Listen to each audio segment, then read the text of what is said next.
Pada pertemuan kita yang kedua, kita akan belajar bersama tentang prinsip atau hukum perkembangan. Apa saja prinsip atau hukum perkembangan? Mari simak video ini selengkapnya.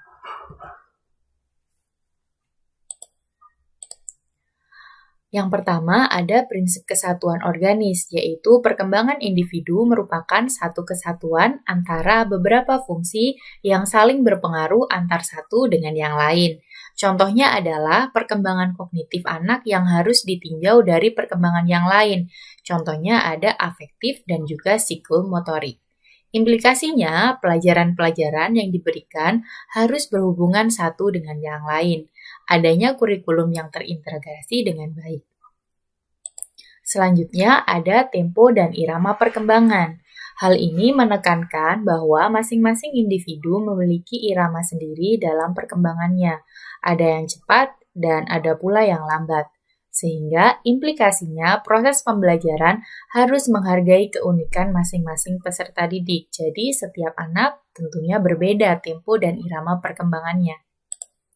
Yang ketiga adalah tiap-tiap individu mengikuti pola perkembangan yang umum. Meskipun individu memiliki irama dan tempo yang berbeda seperti pada prinsip sebelumnya, disertai dengan bakat yang berbeda pula, namun individu tersebut masih mengikuti garis perkembangan yang umum. Jadi, perbedaan ini bisa disebabkan karena pembawaan dan lingkungan. Contohnya adalah misalnya terdapat anak yang 1 tahun sudah bisa berjalan, dan anak yang lain baru bisa berjalan di usia 1,5 tahun.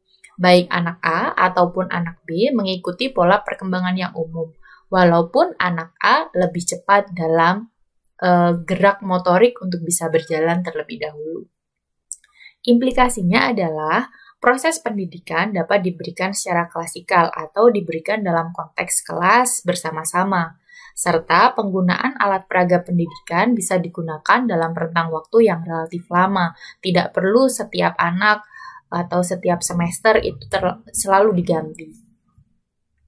Selanjutnya adalah konvergensi atau interaksi. Jadi, antara pembawaan dan lingkungan sama-sama saling memberikan pengaruh dalam perkembangan individu. Misal, anak mempunyai bakat yang baik, namun lingkungan tidak menguntungkan, maka anak itu tentu tidak dapat berkembang dengan baik. Pendidikan harus memberikan lingkungan pendidikan yang bervariasi sehingga potensi anak dapat teroptimalisasi dengan baik. Contohnya adalah pembagian jurusan ketika SMA yang dapat disesuaikan dengan minat dan bakat peserta didik. Jadi kalau misalnya ternyata dia minatnya lebih ke bidang sains atau matematik, tapi ternyata dia dipaksakan masuk di bidang IPS, tentunya dia tidak bisa berjalan secara optimal. Pengaruh pendidikan dapat dibatasi oleh kemampuan anak. Contohnya, pendidikan saat SMA tidak dapat diberikan kepada anak yang IQ-nya di bawah 90, seperti itu. Dalam batas-batas normal, kemauan anak tidak boleh dikekang atau dibatasi karena anak adalah manusia yang harus aktif dan bukan pasif. Nah, untuk itu kita tidak bisa memaksakan anak-anak untuk tidak boleh berinteraksi terhadap hal-hal tertentu dan memaksakan sesuatu yang memang bukan untuk masanya. Selanjutnya adalah kematangan. Proses pendidikan harus disesuaikan dengan kematangan peserta didik. Contoh, anak usia 7 bulan baru bisa duduk. Tentu saja tidak bisa dipaksa untuk berjalan, karena memang belum usianya, karena belum matang secara struktur fisiknya untuk bisa berjalan. Hanya bisa untuk duduk saja di usia 7 bulan. Selanjutnya, setiap hasrat perkembangan terdapat hasrat untuk pertama mempertahankan diri, yang kedua adalah mengembangkan diri. Adanya hasrat untuk memenuhi makan, minum, dan istirahat adalah hasrat untuk mempertahankan diri. Kalau kita nggak makan, kita nggak minum, tentunya kita bisa mati. Kemudian hasrat yang kedua adalah mengembangkan diri. Adanya keinginan untuk bereksplorasi, bergerak, dan bermain.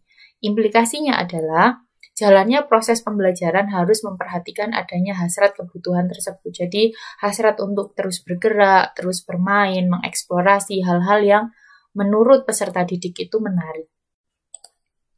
Selanjutnya, ada fungsi psikis tidak timbul secara berturut-turut tetapi secara bersamaan. Contohnya, kegiatan menulis melibatkan fungsi ingatan, pikiran, perasaan, dan gerak secara bersamaan. Jadi menulis itu nggak serta-merta hanya gerakan tangan, tetapi juga melibatkan fungsi ingatan, perasaan, dan pikiran yang itu dilakukan secara bersamaan. Implikasinya adalah proses pendidikan hendaknya memperhatikan keterlibatan beberapa fungsi kegiatan pembelajaran. Jadi tidak hanya menitik beratkan pada satu, misalnya tentang psikomotoriknya aja, tapi lupa tentang kognitifnya ataupun afektifnya. Jadi kita kalau bisa dilakukan secara bersamaan dan bersinergi. Selanjutnya adalah perkembangan mengikuti proses diferensiasi dan integrasi. Dengan bertambahnya umur, perkembangan individu akan semakin maju pula, sehingga terjadi satu proses diferensiasi dan integrasi. Contohnya, misalnya bayi memiliki gerakan yang tidak teratur. Dengan bertambahnya umur, gerakan dapat dipisahkan, misalnya gerakan tangan saja atau koordinasi gerakan tangan dan kaki secara bersamaan. Misalnya kalau di awal matanya mana, mereka akan menunjuk mata. Kemudian hidungnya mana, mereka akan menunjuk hidung. Kemudian ketika diajari kepala, pundak, lutut, kaki, mereka ketika sudah bisa melakukan integrasi, mereka tidak hanya memegang kepala, kemudian pundak, tetapi melakukan satu gerakan yang berirama dan terintegrasi. Implikasinya adalah proses pembelajaran harus memperhatikan diferensiasi dan integrasi. Misalnya dalam berhitung adalah proses pembelajaran tambah, kurang, kali, dan bagi secara terpisah, tapi kemudian perbagian diintegrasikan dalam perhitungan yang makin kompleks. Jadi awalnya cuma belajar nambah aja, kemudian dikurangi, selanjutnya dibagi aja, kemudian soalnya semakin kompleks dengan ada satu soal, ada pertambahan, pembagian, dan perkalian dalam satu soal. Selanjutnya adalah pertumbuhan dan perkembangan membutuhkan suatu asuhan atau bimbingan yang dilakukan dengan sadar. Implikasinya, para pendidik harus menyadari bahwa apa yang diberikan kepada para peserta didik itu baik dan sesuai dengan tahapan perkembangan yang sudah dirancang secara terencana. Jadi kita tidak boleh memberikan sesuatu yang tidak terencana dan asal-asalan, tetapi menyesuaikan dengan setiap pertumbuhan dan perkembangan peserta didik. Selanjutnya adalah implikasi perkembangan. Pengembangan materi, strategi, metodologi, sumber, evaluasi belajar mengajar hendaknya memperhatikan periode perkembangan peserta didik. Yang kedua, program atau kurikulum belajar mengajar disusun secara bertahap dan berjenjang sesuai dengan tahapan perkembangan peserta didik. Dengan ketentuan yang pertama dari yang sederhana menuju kompleks, kemudian dari yang mudah menuju yang sukar. Yang selanjutnya adalah sistem belajar mengajar yang diorganisasi agar terlaksana dengan prinsip mastery learning, belajar tuntas dan belajar dengan menyenangkan, dan continue progress dengan konsep terus berkelanjutan.